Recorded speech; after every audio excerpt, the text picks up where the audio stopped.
Hello दोस्तों, आपका अपना यूट्यूब चैनल एडुकेयर पॉइंट में एक बार फिर से स्वागत है। आज हम लोग सीखेंगे त्रिभुज, जिसमें देखेंगे आरआरबी एनटीपीसी में पूछे गए कुछ महत्वपूर्ण प्रश्नों को। तो यदि आप लोग चैनल को सब्सक्राइब नहीं किए हो तो सब्सक्राइब कर ले और बेल आइकन को भी दबा दे, जिससे कि सभी वीडियो आप लोगों को मिल जाए। तो चलिए देखते हैं एक प्रश्न। एक त्रिभुज का परिमाप 200 मीटर है। यदि इसकी दो भुजाएं बराबर है तथा तीसरी भुजा बराबर वाली भुजाओं से 20 मीटर अधिक है, तो तीसरी भुजा की लंबाई कितनी होगी? तो हम यहाँ पर एक त्रिभुज बना लेते हैं ABC। यहाँ पर कहा जा रहा है दो भुजाओं की लंबाई बराबर है, तो हम मान लेते हैं AB और AC बराबर है और प्रत्येक की लंबाई हम मान लेते हैं x मीटर। फिर आगे कहा जा रहा है तीसरी भुजा बराबर वाली भुजाओं से 20 मीटर अधिक है, तो बराबर वाली भुजा कितनी है? x metre. तो तीसरी भुजा हो जाएगी x प्लस 20 मीटर। तो त्रिभुज का परिमाप बराबर होता है तीनों भुजाओं का योग। तो तीनों भुजाओं को जोड़ देते हैं, AB प्लस AC और BC, तीनों को जोड़ेंगे तो कितना आना चाहिए? 200 मीटर। तो x plus x plus x plus 20 बराबर 200। तो x और x कितना हो जाएगा? 3x बराबर 200 प्लस 20 है, इसको इस तरफ ले जाएंगे तो माइनस 20। तो 3x बराबर 180। अब इसको काट देंगे, 60 दिए 180, तो x बराबर कितना हो गया? 60। तो AB कितना हो गया? 60 मीटर, x है यानी कि 60 मीटर। AC कितना हो गया? ये भी बराबर ही यानी कि 60 मीटर। और BC यानी कि तीसरी भुजा कितना है? x प्लस 20 यानी कि 60 प्लस 20, तो कितना हो जाएगा? 80 मीटर। तो क्या पूछा जा रहा है? तीसरी भुजा की लंबाई, तो कितना हो गया? 80 मीटर। इसका सही आंसर हो जाएगा C।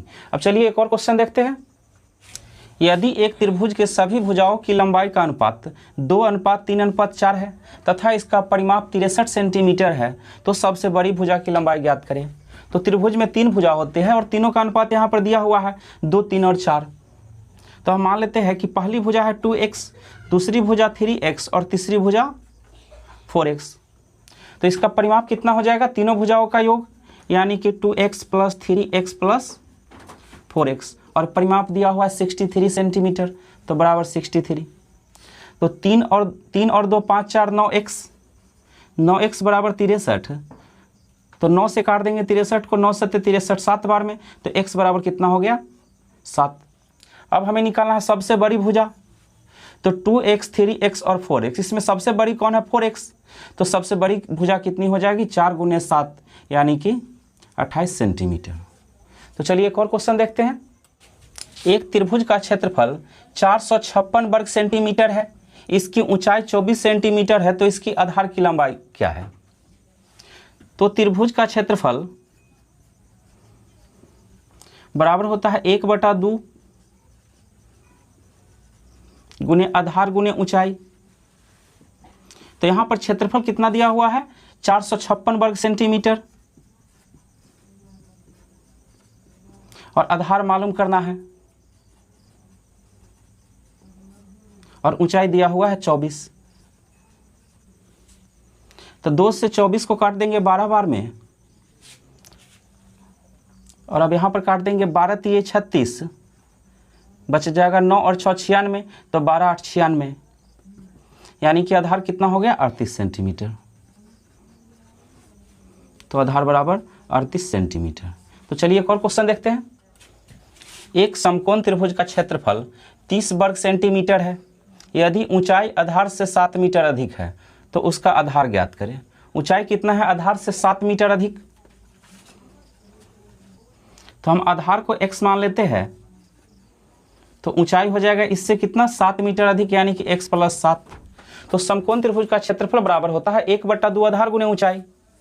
तो 1/2 गुने आधार कितना है? x, और ऊंचाई कितना है? x प्लस 7, और इसका क्षेत्रफल दिया हुआ है 30 वर्ग सेंटीमीटर।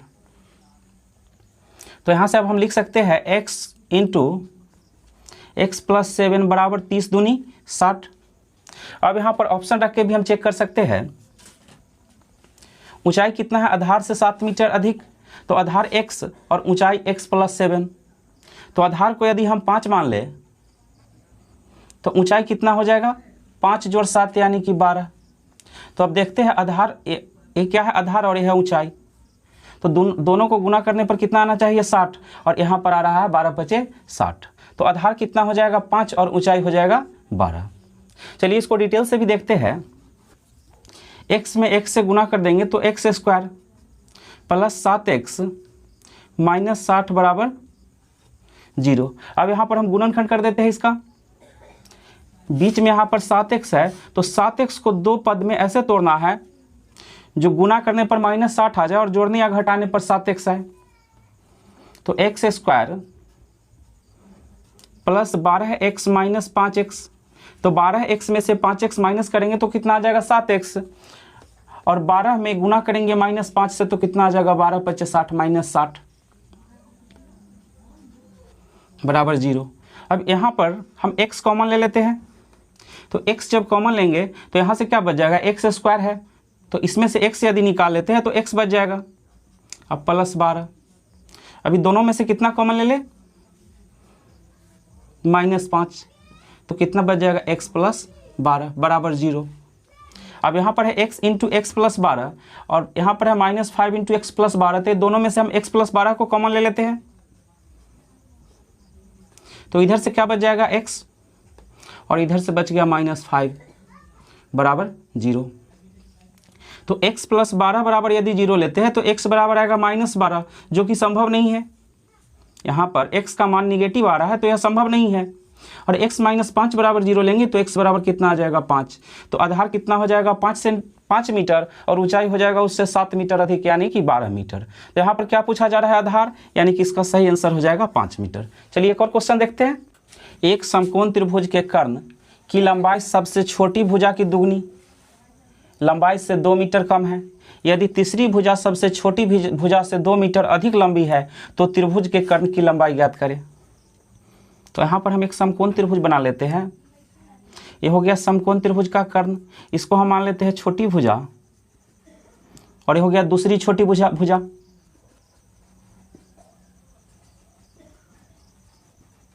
तो सबसे छोटी भुजा को हम मान लेते हैं x। तो प्रश्न में कहा जा रहा है एक समकोण त्रिभुज के कर्ण की लंबाई सबसे छोटी भुजा की दुगनी लंबाई से 2 मीटर कम है। तो सबसे छोटी भुजा x मीटर का है तो इसकी दुगनी लंबाई यानी कि 2x, और इससे भी 2 मीटर कम है तो 2x - 2। और कहा जा रहा है यदि तीसरी भुजा, तो ये तीसरी भुजा है तो तीसरी भुजा सबसे छोटी भुजा से 2 मीटर अधिक है। तो सबसे छोटी भुजा x है तो इसको कर देते हैं x + 2। तो समकोण त्रिभुज में होता है लंब का स्क्वायर प्लस आधार का स्क्वायर बराबर कर्ण का स्क्वायर। लंब का स्क्वायर प्लस आधार का स्क्वायर बराबर कर्ण का स्क्वायर। तो लंब यहाँ पर कितना है x, तो x का स्क्वायर प्लस x + 2 का होल स्क्वायर बराबर 2x - 2 का होल स्क्वायर। तो x स्क्वायर प्लस यहाँ पर x + 2 का होल स्क्वायर कर देते हैं, तो a + b का होल स्क्वायर बराबर होता है a square plus 2ab plus b square. तो इसको अब सोल्व कर देते हैं x + 2 का होल स्क्वायर, तो x स्क्वायर प्लस 2ab यानी कि 2 दूनी 4x प्लस 2 का स्क्वायर कितना हो जाएगा 4 बराबर। अब 2x - 2 का होल स्क्वायर कर देते हैं, तो a - b का होल स्क्वायर बराबर होता है a square - 2ab plus b square. तो यहाँ पर हम कर देते हैं 2x - 2 का होल स्क्वायर, तो 2x का स्क्वायर करेंगे तो ये हो जाएगा 4x स्क्वायर माइनस 2ab, तो 2 दूना 4 दूना 8x प्लस b स्क्वायर यानी कि 2 का स्क्वायर कितना हो जाएगा 4। अब यहाँ पर हम x स्क्वायर और x स्क्वायर कितना हो जाएगा 2x square plus 4x plus 4 बराबर 4x square minus 8x plus 4। तो यहाँ पर भी +4 है और इधर भी +4 है, इसको कैंसिल कर देते हैं। तो अब यहाँ पर कितना बच जाएगा 2x स्क्वायर प्लस 4x बराबर 4x स्क्वायर माइनस 8x। अब 4x स्क्वायर में से 2x स्क्वायर को घटा देंगे तो कितना बचेगा 2x स्क्वायर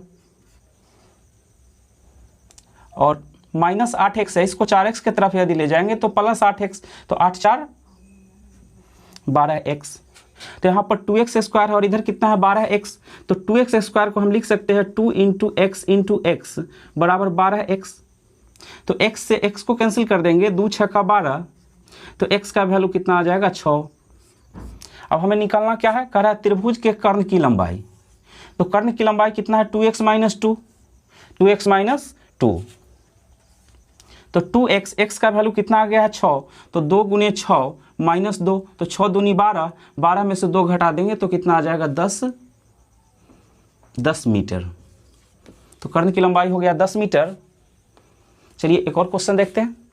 एक समबाहु त्रिभुज में जो सर्वांगसम कोणों के विपरीत भुजाओं को 3x + 3 और 2x + 5 के रूप में दिया गया है, तो x का मान ज्ञात करें। तो एक समबाहु त्रिभुज में जो सर्वांगसम कोणों के विपरीत भुजा, तो एक त्रिभुज बना लेते हैं हम यहाँ पर। रुक जाओ। एक समबाहु त्रिभुज में जो सर्वांगसम कोणों के विपरीत भुजाओं को 3x + 3 और 2x + 5 के रूप में दिया गया है, x का मान ज्ञात करें। तो यहाँ पर हम एक त्रिभुज बना लेते हैं। तो कहा गया है एक समबाहु त्रिभुज, तो समबाहु त्रिभुज जिस त्रिभुज का तीनों भुजा बराबर हो। तो एक समबाहु त्रिभुज में जो सर्वांगसम कोण, तो यहाँ पर तीनों कोण बराबर है।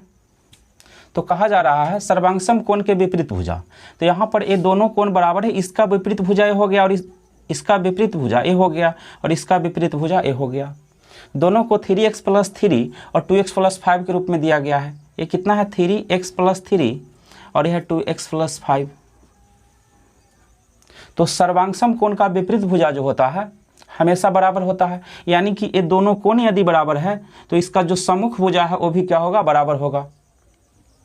तो यहाँ पर हम दोनों भुजा को बराबर कर देते हैं। एक चीज़ और, यहाँ पर समबाहु त्रिभुज दिया हुआ है, तो समबाहु त्रिभुज का तीनों भुजा हमेशा बराबर होता है। तो दोनों भुजा को बराबर कर देते हैं। 3x + 3 = 2x + 5। तो 3x - 2x = 5 - 3। तो 3x में से 2x माइनस कर देंगे तो x = 2। तो इसका सही आंसर हो जाएगा 2। चलिए एक और क्वेश्चन देखते हैं। यदि एक त्रिभुज के कोणों का अनुपात 1:4:7 है, तो सबसे बड़े कोण का सबसे छोटे कोण से अनुपात ज्ञात करें। तो त्रिभुज के कोण का अनुपात 1:4:7 है। तो हम यहाँ पर मान लेते हैं पहला कोण x है, दूसरा कोण 4x और तीसरा कोण 7x है। त्रिभुज के तीनों कोणों का योग होता है 180 डिग्री। तो तीनों कोण को जोड़ देते हैं x, 4x और 7x = 180। तो 4x और x 5x और 7 5 12x हो गया। 12x = 180। तो 12 से 180 को काट देंगे 15 बार में, तो x = 15। तो यहाँ पर हम तीनों कोण निकाल लेते हैं। पहला कोण x है यानी कि 15 डिग्री, दूसरा कोण कितना है 4x, तो 15 चौके 60 डिग्री, और तीसरा कोण कितना है 7x, तो 15 सते 105 डिग्री। तो यहाँ पर कहा जा रहा है सबसे बड़े कोण का सबसे छोटे कोण से अनुपात। तो सबसे बड़ा कोण कितना है 105 डिग्री, और इसका अनुपात निकालना है सबसे छोटा कोण से। तो सबसे छोटा कोण कितना है 15 डिग्री। तो 15 सते 105, तो कितना हो जाएगा 7:1। या इस क्वेश्चन को डायरेक्ट भी सोल्व किया जा सकता था। यहाँ पर यदि एक त्रिभुज के तीनों कोण का अनुपात दिया हुआ 1:4:7, तो सबसे छोटा कोण 1 हो जाएगा और सबसे बड़ा कोण 7। तो पूछा जा रहा है सबसे बड़ा कोण का सबसे छोटा कोण के साथ अनुपात, तो 7। सबसे बड़ा 7 है और सबसे छोटा 1 है, तो 7:1। तो ऐसे भी हम लोग डायरेक्ट सोल्व कर सकते हैं। तो चलिए एक और क्वेश्चन देखते हैं। त्रिभुज PQR इस प्रकार है कि PR = 12 सेंटीमीटर और त्रिभुज PQR त्रिभुज XYZ के समान है। यदि XY 20 सेंटीमीटर और YZ 28 सेंटीमीटर है, तो PQ अनुपात QR का अनुपात ज्ञात करें। तो यहाँ पर हम दो त्रिभुज बना लेते हैं। एक त्रिभुज PQR और दूसरा त्रिभुज बना लेते हैं XYZ। यहाँ पर कहा गया है दोनों त्रिभुज बराबर है। अब दिया हुआ है PR 12 सेंटीमीटर, PR कितना है 12 सेंटीमीटर, और XY 20 सेंटीमीटर, XY कितना है 20 सेंटीमीटर, और YZ 28 सेंटीमीटर है, YZ 28 सेंटीमीटर। तो कहा जा रहा है दोनों त्रिभुज बराबर है। तो यहाँ पर जितना YZ होगा उतना ही क्या होगा QR, तो ये भी कितना हो जाएगा 28 सेंटीमीटर, और जितना XY होगा उतना ही होगा PQ, तो ये भी कितना हो गया 20 सेंटीमीटर, और जितना पी आर होगा उतना ही एक्स जेड होगा, तो ये भी कितना हो गया 12 सेंटीमीटर। अब पूछा जा रहा है त्रिभुज पूछा जा रहा है यहाँ पर पी क्यू अनुपात क्यू आर, तो पी क्यू कितना है, पी क्यू अनुपात क्यू आर, तो पी क्यू है 20 सेंटीमीटर और क्यू आर कितना है 28 सेंटीमीटर। तो दोनों का अनुपात पूछा जा रहा है, 4 से काट देंगे दोनों को, 4 पचे 20 और 4 सत्ते 28, तो 5:7, यानी कि पी क्यू अनुपात क्यू आर कितना हो गया 5:7। चलिए एक और क्वेश्चन देखते हैं। त्रिभुज पी क्यू आर इस प्रकार है कि पी क्यू बराबर 8 सेंटीमीटर, क्यू आर बराबर 7 सेंटीमीटर, पी आर बराबर 7.5 सेंटीमीटर, और त्रिभुज पी क्यू आर त्रिभुज एक्स वाई जेड के समान है। यदि एक्स वाई 16 सेंटीमीटर हो तो वाई जेड का मान ज्ञात करें। तो यहाँ पर हम दो त्रिभुज बना लेते हैं, एक पी क्यू आर और दूसरा बना लेते हैं एक्स वाई जेड। प्रश्न में कहा जा रहा है दोनों त्रिभुज क्या है, समान है। दिया हुआ है पी क्यू बराबर 8 सेंटीमीटर, पी क्यू बराबर 8 सेंटीमीटर, क्यू आर बराबर 7 सेंटीमीटर और पी आर 7.5 सेंटीमीटर। यदि त्रिभुज पी क्यू आर त्रिभुज एक्स वाई जेड के समान है, यदि एक्स वाई बराबर 16 सेंटीमीटर, एक्स वाई कितना है 16 सेंटीमीटर, तो वाई जेड का मान पूछा जा रहा है। तो यहाँ पर देखिए पी क्यू कितना है 8 और एक्स वाई कितना है 16, 8 दूनी 16, तो यहाँ पर भी हो जाएगा 7 दूनी 14, वाई जेड कितना हो जाएगा 7 दूना 14 सेंटीमीटर। यदि पूछा जाता एक्स जेड तब कितना हो जाता 7.5 दूना 15 सेंटीमीटर, तो इसका सही आंसर हो गया 14 सेंटीमीटर। चलिए एक और क्वेश्चन देखते हैं। त्रिभुज ABC इस प्रकार है कि AB बराबर 13 सेंटीमीटर, BC बराबर 12 सेंटीमीटर, AC बराबर 12.5 सेंटीमीटर। त्रिभुज DEF त्रिभुज ABC के समरूप है यानी कि समान है। यदि DE बराबर 26 सेंटीमीटर तो EF का मान ज्ञात करें। तो यहाँ पर हम दो त्रिभुज बना लेते हैं, एक ABC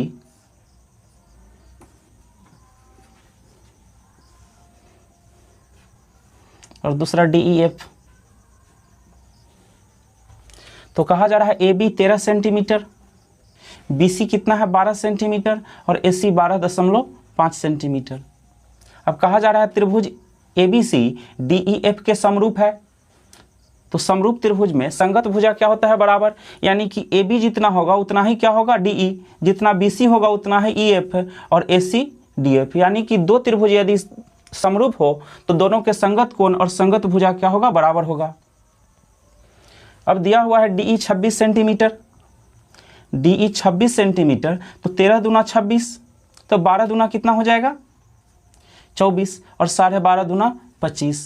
तो पूछा जा रहा है EF, तो EF बराबर कितना हो जाएगा 24 सेंटीमीटर। तो चलिए एक और क्वेश्चन देखते हैं। एक त्रिभुज PQR की भुजा के मध्य बिंदु DE तथा F के रूप में चिन्हित है। यदि त्रिभुज का क्षेत्रफल 480 वर्ग मीटर है तो त्रिभुज DEF का क्षेत्रफल क्या होगा। तो हम एक त्रिभुज बना लेते हैं PQR और कहा जा रहा है भुजा के मध्य बिंदु, तो PQ का मध्य बिंदु को हम D ले लेते हैं, QR का मध्य बिंदु E और PR का मध्य बिंदु F। तो मध्य बिंदु को मिलाने से, तो मध्य बिंदु को मिला देते हैं, तो यहाँ पर एक त्रिभुज बन रहा है DEF। तो पूछा जा रहा है इसका क्षेत्रफल क्या होगा। त्रिभुज PQR का क्षेत्रफल दिया हुआ है और DEF का क्षेत्रफल पूछा जाता है। तो हम लोगों को हमेशा याद रखना है जब भी मध्य बिंदु को मिलाने से जो त्रिभुज बनता है वो मूल त्रिभुज के क्षेत्रफल का 1/4 होता है। तो यहाँ पर 4 त्रिभुज बन रहा है, 1 2 3 4, और चारों त्रिभुज का क्षेत्रफल हमेशा कितना होता है बराबर। तो इसका क्षेत्रफल हम यदि 1 मान ले तो इसका भी 1 हो जाएगा, इसका भी 1 और इसका भी 1। तो इसका हम मान लिए 1 यूनिट 1 यूनिट 2 यूनिट 3 4 यूनिट हो गया। तो 4 यूनिट बराबर हम लिख सकते हैं 480 वर्ग मीटर। तो 1 यूनिट का वैल्यू कितना हो जाएगा 120 वर्ग मीटर। तो त्रिभुज DEF का क्षेत्रफल कितना हो जाएगा 120 वर्ग मीटर। या इसे हम ऐसे भी निकाल सकते हैं, त्रिभुज DEF का क्षेत्रफल बराबर 1/4 गुने त्रिभुज PQR का क्षेत्रफल, यानी कि मध्य बिंदु को मिलाने से बने त्रिभुज का क्षेत्रफल मूल त्रिभुज के क्षेत्रफल का 1/4 होता है। तो 1/4 गुने त्रिभुज PQR का क्षेत्रफल कितना है 480। तो 12 चौक 48, 120 बार में कट जाएगा, यानी कि 120 वर्ग मीटर। तो DF का क्षेत्रफल हो गया 120 वर्ग मीटर। तो हमेशा याद रखना है यहाँ पर जो भी चार त्रिभुज बन रहा है चारों का क्षेत्रफल बराबर होगा और प्रत्येक का क्षेत्रफल कितना होगा, मूल त्रिभुज का 1/4। तो चलिए एक और क्वेश्चन देखते हैं। एक समबाहु त्रिभुज PQR के भुजा के मध्य बिंदु XYZ है। तो हम एक समबाहु त्रिभुज बना लेते हैं। समबाहु त्रिभुज जिस त्रिभुज का तीनों भुजा बराबर हो। अब कहा जा रहा है त्रिभुज है PQR और इसका मध्य बिंदु है XY और Z। तो मध्य बिंदु को मिलाने से एक त्रिभुज बन रहा है। तो इससे पहले वाले क्वेश्चन में हम लोग जान चुके हैं जो मध्य बिंदु को मिलाने से जो त्रिभुज बनता है उसका क्षेत्रफल मूल त्रिभुज के क्षेत्रफल का कितना होता है, 1/4 यानी कि 1/4। लेकिन यहाँ पर परिमाप दिया हुआ है, त्रिभुज PQR का परिमाप दिया हुआ है और मध्य बिंदु को मिलाने से जो त्रिभुज बन रहा है XYZ उसका परिमाप पूछा जा रहा है। तो मध्य बिंदु के मिलाने से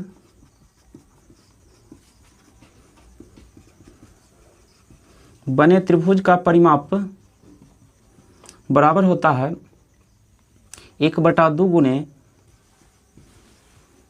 मूल त्रिभुज का परिमाप। यानी कि मध्य बिंदु को मिलाने से जो त्रिभुज बन रहा है उसका परिमाप कितना होता है, मूल त्रिभुज के परिमाप का आधा। तो यहाँ पर बड़ा त्रिभुज यानी कि PQR का क्षेत्रफल कितना दिया हुआ है, 24 सेंटीमीटर। तो मध्य बिंदु के मिलाने से बने त्रिभुज XYZ का परिमाप कितना हो जाएगा, 24 का आधा यानी कि 12 सेंटीमीटर। तो एक चीज़ हमें और याद रखना है यहाँ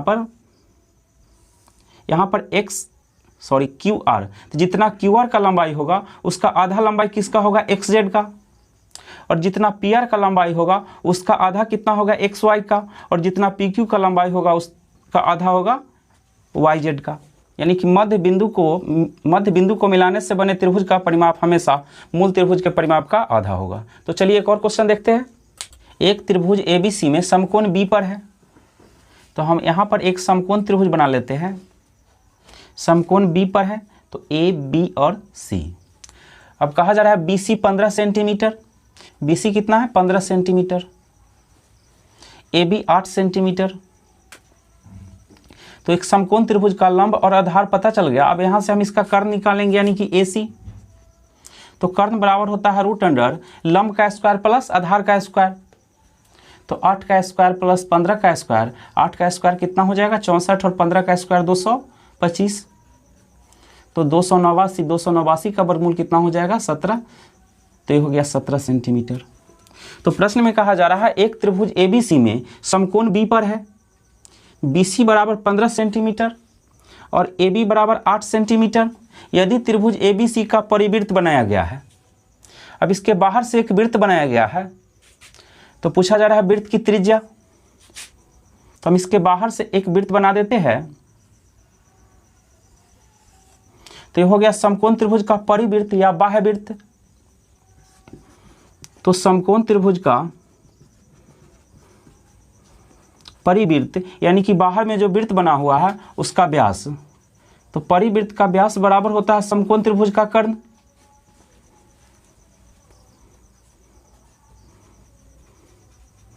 समकोण त्रिभुज के परिवृत्त का व्यास समकोण त्रिभुज का कर्ण होता है। तो व्यास कितना हो गया यहाँ पर 17 सेंटीमीटर।